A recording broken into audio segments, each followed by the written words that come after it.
So good afternoon everyone. Today we will discuss about permutation groups, undernito ay symmetric groups and cycle notation. So when we say permutation, we often say arrangement, diba? For example, we have three books, let's say math, English, and science book. In how many ways we can arrange this book? So probably you would say n factorial or 3 factorial, which is 6. So this object, we can arrange it in 6 ways. And this arrangement, we call it permutation. We have here the definitions. Permutation of set A is a function from A to A that is both 1 to 1 and onto. So permutation of a set is not just an arrangement of object, it is a bijective function which is 1 to 1 and onto. Another definition, permutation group of a set A is a set of permutation of A that forms a group under function composition. Let's answer this. Which of the following is a permutation of set A? 1 or 2? So the answer is 1. A permutation of a set is a function alpha from A to A that is both 1 to 1 and onto. Remember that permutation is a function. If you notice in our answer, different elements in the domain maps every different elements in the codomain, and every elements in the codomain is used. So it is a bijective function. Note that we will focus on permutations of finite set that give an explicit listing of each element of the domain to its corresponding value. We have here an example of permutation of the set 1, 2, 3, 4. So the permutation of this set, we call it function alpha. And this alpha defined by this listing. Alpha of A equals to 1, alpha of 2 equals to 4, alpha of 3 equals to 2, alpha of 4 equals to 3. So, pwede nating sabihin alpha of A maps to 1, alpha of 2 maps to 4, alpha of 3 maps to 2, alpha of 4 maps to 3. Anyway, instead of using this listing, gagamit tayo ng ibang way or method para mas maintindihan natin yung topic natin ngayon in a visual way. We can also write this listing in array notation. So we write each element of the set in the first row of array notation, and in second row is going to say what each of those elements maps to. Halimbawa, dito sa listing natin, we say alpha of 1 maps to 1. So in array notation, we also write it 1 maps to 1. Alpha of 2 maps to 4. In array notation, 2 maps to 4. Alpha of 3 maps to 2. In array notation, 3 maps to 2. Alpha of 4 maps to 3. In array notation, 4 maps to 3. So, ganun lang yung pagsulat ng array notations. Similarly, the permutation beta of a set 1, 2, 3, 4 given by, so we can express in array notation, 1 maps to 4, 2 maps to 2, 3 maps to 1, 4 maps to 3. Let's practice. So express this in array notation. So we write function alpha in array notation by this. 1 maps to 4, 2 maps to 3, 3 maps to 1, 4 maps to 5, 5 maps to 2. So let's move on to permutation group of set A. Permutation group of a set A is a set of permutation of A that forms a group under function composition. Now, how can we combine two functions and get another functions? So we will use function composition. So let's see how this works with permutation. Composition of permutation expressed in array notation is carried out by right to left by going from top to bottom, then again from top to bottom. For example, consider the following permutations of set A.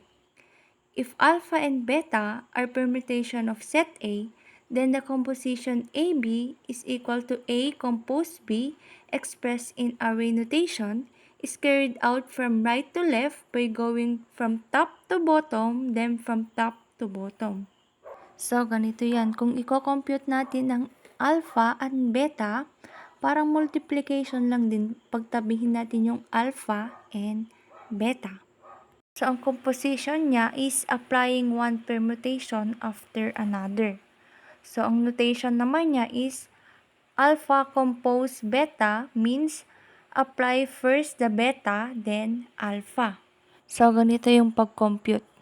Diba? From right to left or beta first, then alpha. So, starting on the right or kay beta, going from top to bottom, so 1 maps to 4, then again in alpha from top to bottom or 4 maps to 3, so overall 1 maps to 3. So applying the notation, beta first, so sa 2 na tayo, 2 maps to 2, then alpha 2 maps to 4, overall 2 maps to 4. So in beta, 3 maps to 1, and alpha, 1 maps to 1, overall 3 maps to 1. So in beta, 4 maps to 3, in alpha, 3 maps to 2, overall 4 maps to 2. So ganun lang yung pag-compute ng permutation. Take note pala class na always keep the top row in correct numeric order. Permutation group forms a group under function compositions. So it satisfies group properties, which is closure, associativity, identity, and inverse. So we have here closure. So if I compose two elements in the set, the result will still be in a set. While in associative, I can group them differently, still get the same result. Sa identity naman, walang nabago. It maps to itself. Ang inverse naman ay kabaliktaran niya. So, 1 maps to 1 is still 1 maps to 1. So, 3 maps to 2, kabaliktaran niya, 2 maps to 3.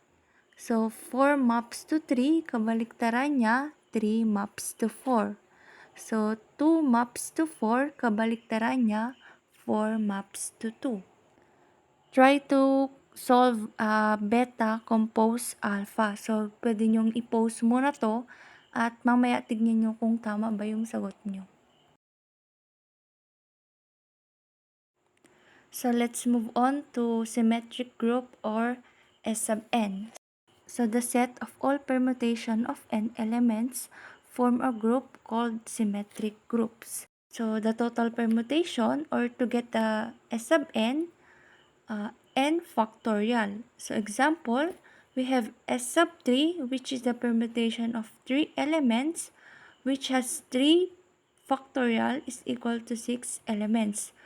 Or the order of S sub 3 is 6.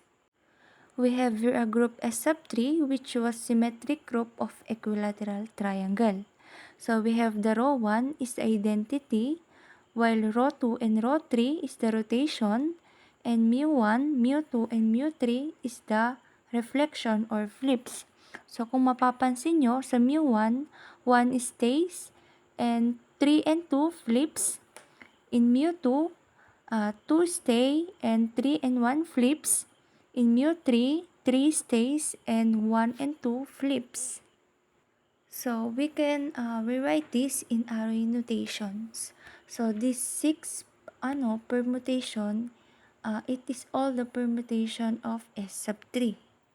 So let's try to find the row 1 compose mu2 and mu2 compose row 1 and the row 1 inverse.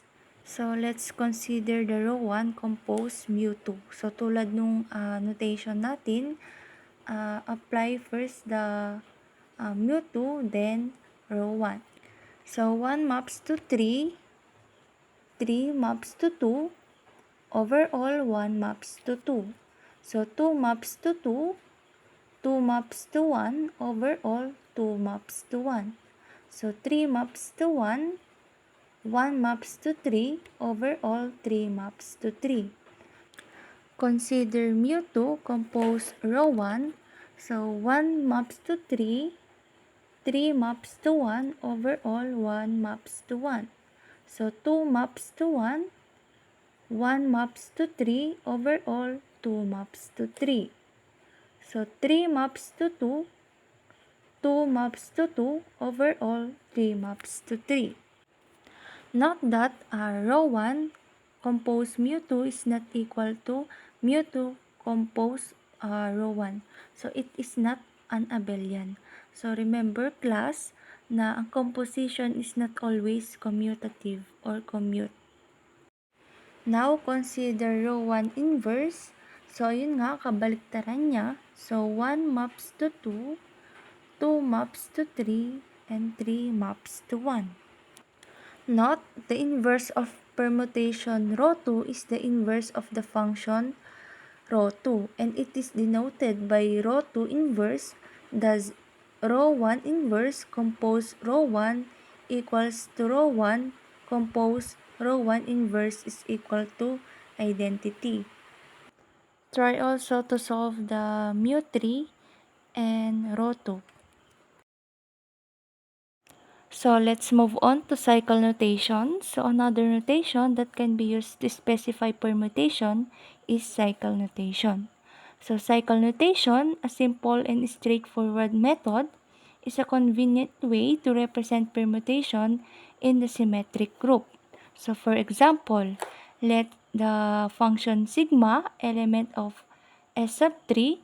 So consider the permutation. So we can write the sigma function in array notation, which is 1 maps to 5, 2 maps to 4, 3 maps to 1, 4 maps to 2, and 5 maps to 3. Ngayon, try natin siyang isulat in cycle notation. So when we write cycle notation, we're going to start with number 1. So the cycle 1, 5, 3 can be read as 1 goes to 5, 5 goes to 3, and 3 goes back to 1. And it is called a cycle notation of sigma of length 3. Then 2 goes to 4, and 4 goes back to 2. And the cycle 2 and 4 is called cycle of sigma of length 2. We're gonna using the permutation of alpha and beta of set A.